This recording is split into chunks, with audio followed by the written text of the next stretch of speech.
அப்படி தவறாக பிரம்மாவை நினைக்காதே. அவர் ஏதாவது நீண்ட சிந்தனையில் சென்றிருப்பார். படைக்கும் தொழிலை மேற்கொண்டுள்ள நான்முகன் தன்னை மறந்து இப்படி சிந்தனையில் ஈடுபட்டிருந்தால் இவரது சிருஷ்டியில் மனிதன் மிருகமாகவும் மிருகம் மனிதனாகவும் மாறிவிடுமே.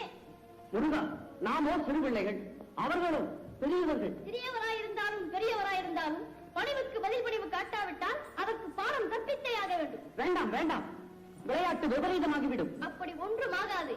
நீங்கள் இங்கிருந்து சற்று வேடிக்கை பாருங்களேன். மாட்டேன். உன் பாடு பிரம்மன் பாடு. நான் வருகிறேன். பிரம்மதேவரே. என்ன முருகா?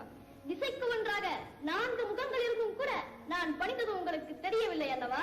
குமரா, நான் கவனிக்கவில்லை. ஓஹோ, கவனிக்கவில்லையா? கவனம் இங்கில்லையா? சரி, உமக்கு தொழில் என்ன? என்ன இது? புரியாதவன் போல் புதிதாக கேட்கிறாய். கேட்ட கேள்விக்கு பதில். என்னாவது தொழில்? படைக்கும் தொழில். எதை அடிப்படையாக கொண்டு படைக்கும் தொழிலை செய்கிறீர்? வேதத்தை மையமாக கொண்டு அவரவர் செய்த பாவ புண்ணியத்திற்கு ஏற்றவாறு ஜீவராசிகளை படைக்கிறேன். அந்த வேதத்திற்கு விளக்கம் என்ன? ஓம் என்ற சொல்லிலிருந்து உதயமாவது வேதம். அந்த ஓம் என்பதற்கு என்ன பொருள்? அதுதான் பிரணவம். பிரணவத்தை பிரித்து சொல்லும். அகார உகார மகாரங்களின் சேர்க்கை. அந்த அகார உகார மகாரத்திற்கு அர்த்தம் சொல்லும். அதாவது ஏதாவது அகாரம் என்பது என்ன வந்து என்ன வந்து முருகா, உண்மையிலேயே எனக்கு இதற்கு பொருள் தெரியவில்லை. ஆனால் போதும். வேதத்தை மையமாக கொண்டு படைக்கும் தொழிலை மேற்கொண்டுள்ள உமக்கே அதற்கு அர்த்தம் தெரியவில்லை என்றால் இது மாபெரும் வெட்கக்கேடு. நான்முகனே, வாருமிப்படி. வேதத்திற்கு நீரே விளக்கம் சொல்லும் வரை உம்மை விடப்போவதும் இல்லை. உமது தலைக்கலம் வேரோடு ஒழிய தக்க தண்டனை கொடுக்காமலும் இருக்கப் போவதில்லை. பிரம்மதேவரே. சுவாமி, என் தலையில் யாரோ அழுத்தமாக குட்டியது போல் ஒரு பெரும் அதிர்ச்சி. உமா, எனக்கும் அதே நிலைதான். எதனால் அப்படி? உன் இளைய மைந்தன் ஆறுமுகன் இருக்கிறானே, அவன் நான்முகனோடு விளையாடுகிறான். என்ன விளையாட்டு? சற்று பொருள், இன்னும் வேடிக்கை பார்ப்போம். பூதகணங்களே, வேதத்திற்கு பொருள் சொல்ல தெரியாத பிரம்மனை உடனடியாக தனியிடத்தில் அழைத்து வையுங்கள். தம்பி. அண்ணா, நீங்கள் பேசாமல் இருங்கள். முருகா, என்ன விளையாட்டு இது? என்னை அழைத்து வைத்தால் படைக்கும் தொழில் என்ன ஆவது? அதை நான் பார்த்துக் கொள்கிறேன். நீர் சற்று ஓய்வு பெறும். இழுத்துச் செல்லுங்கள் பிரம்மனை. வேண்டாம், நானே போகிறேன். முருகா, இப்படிப்பட்ட விளையாட்டே வேண்டாம். இந்த விவரம் தந்தைக்கு தெரிந்தால் பெரிதும் மீது ஆத்திரப்படுவார்கள். ஒரு காலம் இல்லை.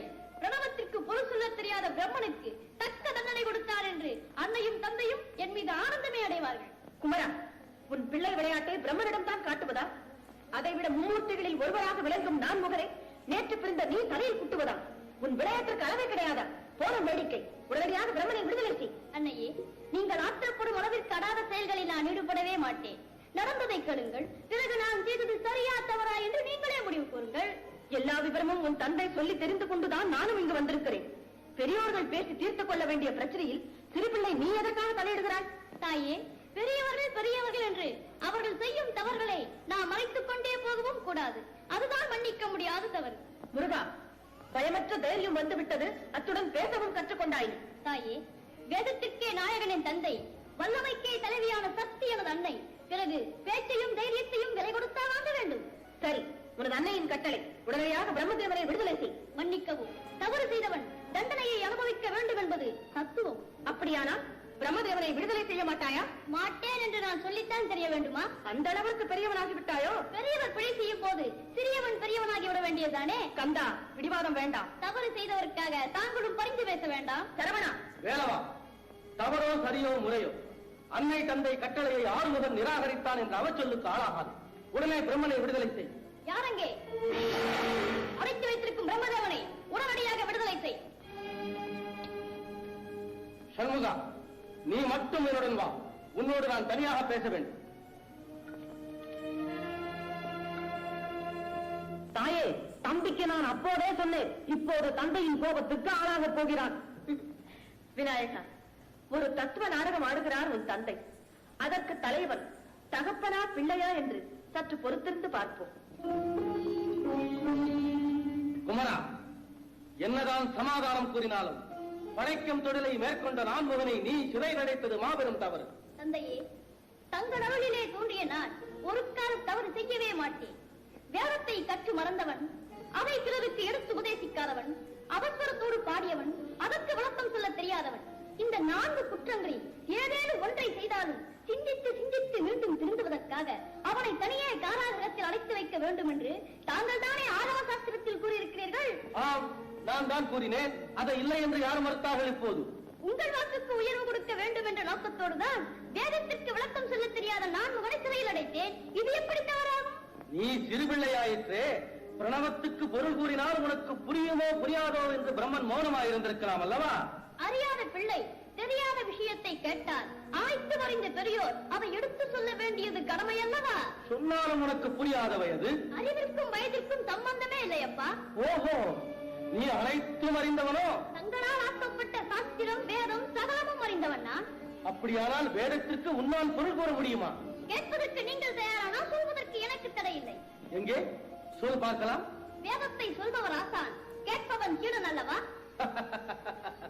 புதிதாய் கற்றுக்கொள்பவர்களுக்கு நீ கூறும் விளக்கம் பொருந்தும். கற்றிருந்தாலும் கற்றறிந்ததை மீண்டும் பிறரிடம் கேட்க பிரியப்பட்டாலும் எப்படி பார்த்தாலும் வேதத்தை கேட்பவன் சீடன், சொல்பவன் ஆசான். இதை ஒப்புக்கொள்கிறீர்களா?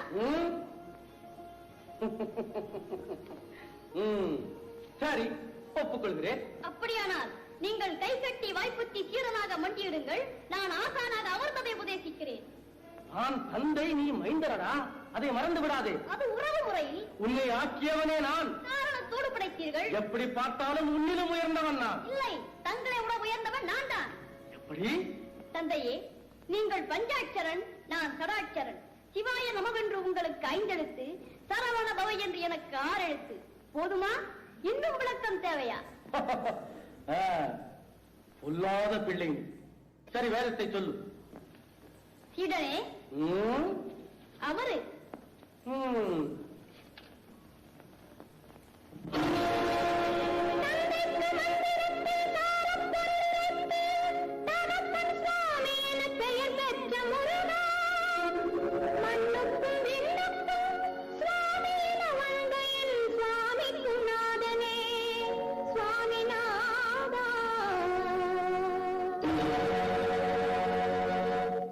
சொல்ல சொல்ல நினைக்கிறதா